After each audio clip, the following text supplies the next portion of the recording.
전시실에 전시되어 있는 회와 특히 이제 족자라고 생각하시고 보시면 될 것 같고요. 그림이 없는 빈 족자를 저희가 준비한 이유는 제가 처음에 말씀드렸던 것처럼 저희가 이제 소장품이 워낙 많기 때문에 혹시 실물을 정말 실제 진품을 놓고 이렇게 시연을 한다고 생각하실까봐 지금 이 환경이 그렇게 지류, 특히 이제 족자, 비단이나 이런 견직물로 되어 있는 소장품에는 그렇게 바람직하지 않기 때문에 저희가 일부러 빈 족자를 하나 준비했습니다. 그래서 전시실에서 전시가 되어 있다가 이렇게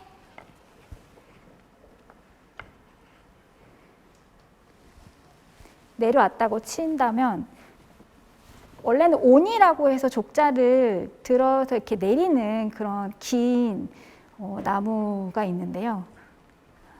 손을 닿는 위치라면 손으로 들어오서 이렇게 옮기시기도 하고 이런 경우는 소형 족자이고요. 대형 족자, 좀 크기가 큰 경우에는 전시되어 있는 상태에서 살짝 말아서 내지는 정교하게 잘 마실 수 있으면 그 위치에서 말아서 책상으로 안전하게 옮기시는 것이 바람직합니다.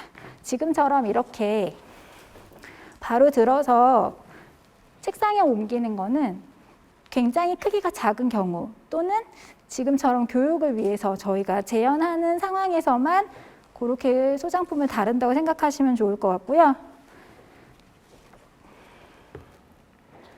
족자를 놨을 때 우선은 끈이 화면에 닿지 않도록 잘 펴줍니다. 그리고 마구리를 잡고 평평한 위치에서 천천히 힘을 주듯 말아 올리되 이 족자의 마구리의 기능은 그림이 걸렸을 때 이 자체 무게로 화면이 쫙 펴지는 기능을 하거든요. 그래서 생각보다 무거운 경우가 많아요. 그래서 이 마구리가 가진 힘을 잘 이용하면서 양손의 힘을 적당히 배분해서 주로 만일에 사용하시는 손이 오른손이면 오른손의 힘으로 마시되 왼손은 그 박자에 맞춰서 따라간다고 생각하시면 되고 저는 왼손으로 말고 오른손은 따라가거든요. 마실 때 가장 많이 문의하시는 거는 이렇게 간지를 넣어야 안전하지 않냐는 문의를 많이 하시는데 이렇게 간지를 넣으면 종이 자체가 저희가 종이에 손을 댈 수도 있는 것처럼 종이에 접힌 단면이 화면에 큰 영향을 주기 때문에 간지는 넣지 않으시는 것이 안전할 것 같습니다. 그래서 말아 올리되 마시면서 기본적으로 장황의 상태에 따라서 이 끝선이 안 맞을 수 있어요. 근데 제가 빠르게 말아 보도록 하겠습니다.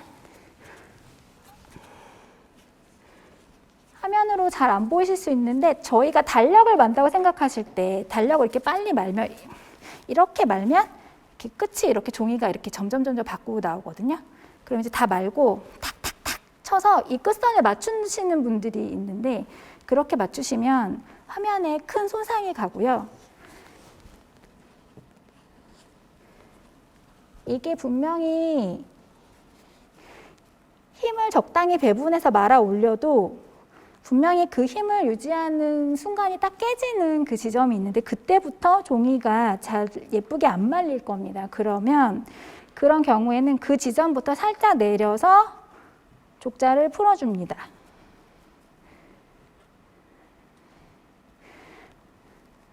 그리고 화면을 마실 때에는 혹시 모를 이물질을 바람으로 불어서 제거하시거나 바람에 의해서 날아가지 않는 이물질 같은 경우는 붓으로 살살살 털어주시면서 마시면 되고요.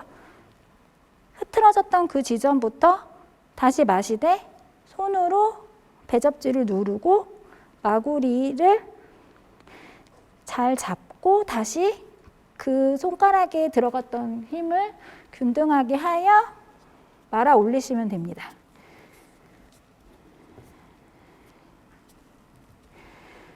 말아 올리시다가 또 흐트러지는 느낌이라면 동일하게 풀어서 손가락으로 잡아주고 다시 말아 올리시면 됩니다.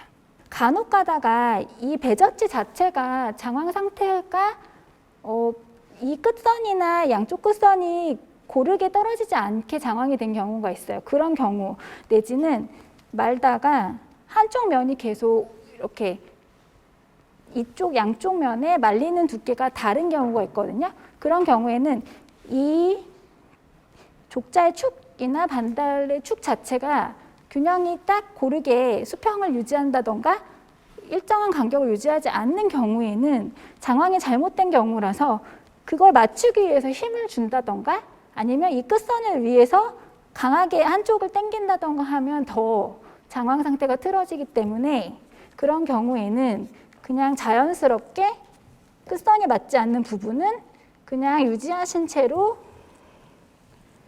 말아 올리시면 될 것 같고요. 저는 다행히 끝선이 예쁘게 맞았기 때문에 족자를 매듭을 이용해서 마감을 하도록 하겠습니다. 간혹 가다가 이제 이렇게 된 경우에 손이 하나만 유지해서 잡을 수 있는 그런 크기면 괜찮지만 길이가 길거나 무게가 많이 나가는 경우 이걸 들고 이렇게 하시면 사실 위험하기 때문에 꼭 같이 일하시는 분의 도움을 받아서 이 족자를 매듭을 마시는 분은 매듭만 그리고 이 족자를 균형을 유지해 주시는 분은 균형을 유지해 주시는 방법을 사용하셔야 될 것 같고요. 이 매듭을 저는 다행히 크기가 작기 때문에 혼자 묶어보도록 하겠습니다. 이 매듭을 묶는 방법은 사실은 이 화면에 손상이 안 가게 묶는 것이 가장 안전한데요. 이걸 가지고 막 어떻게 묶어야 될지 고민을 많이 하셔서 가끔 가다가 이제 이거를 막 이렇게 넣어서 막 이걸 걸고 이렇게 해서 여기다 매듭을 지으시거든요. 정말. 근데 그러실 필요 없고 손가락을 이제 이렇게 2번 감고 손가락을 이 안에 넣고 반달을 잡은 후에 끈을 돌립니다. 그리고 이 반달과 손가락 사이에 이 남은 끈을 넣고 이 끈이 이 안으로 들어가게 해서 이 끈과 이 남은 끈에 만나는 지점을 손으로 누르고 당기시고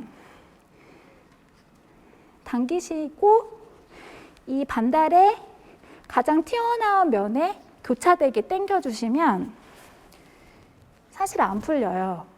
자체 무게 때문에. 그래서 그렇게 매듭을 마무리해 주시면 되고요. 이 매듭을 마무리한 다음에 그 다음에 바로 오동상자라던가 종이상자에 넣으시는 게 아니고 중성질 이용해서 한번 싸주시는 게 좋은데 이렇게 보시면 이 부분은 갈라져 있고요. 이렇게 보시면 연결되어 있거든요. 그러면 이거를 바닥에 내려놓을 때 어떻게 내려놓느냐 이렇게 내려놓으시는 분들이 있어요.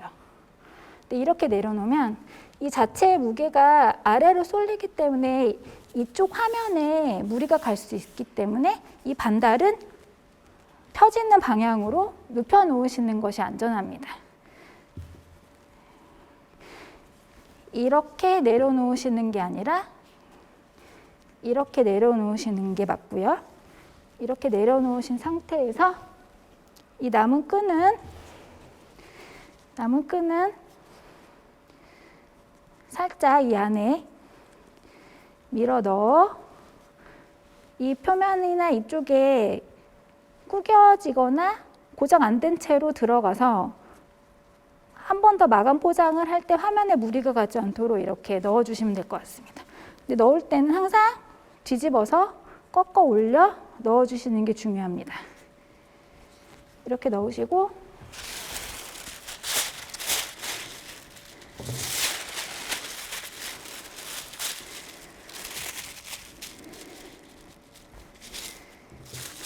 또 맨질한 부분이 위로 오게 접고요.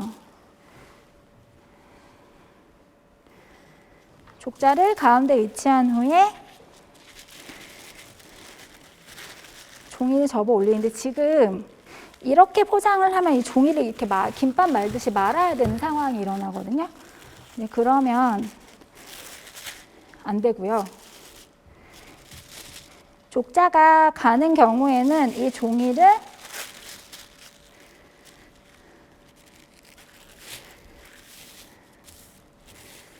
더 접어서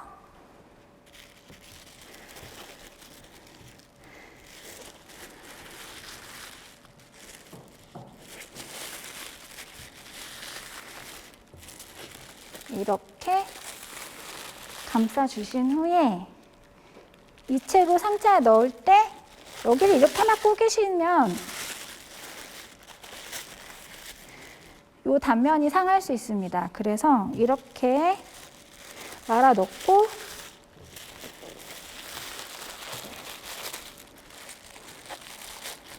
살짝 이쪽에 종이를 안으로 구겨 넣으시는 거예요. 너무 많이 구겨 넣으시면 종이가 또 부피가 생기고 접힌 부위가 발생할 수 있기 때문에 살짝 안으로 밀어 넣는다 생각하시고 꽉 잡아주십니다.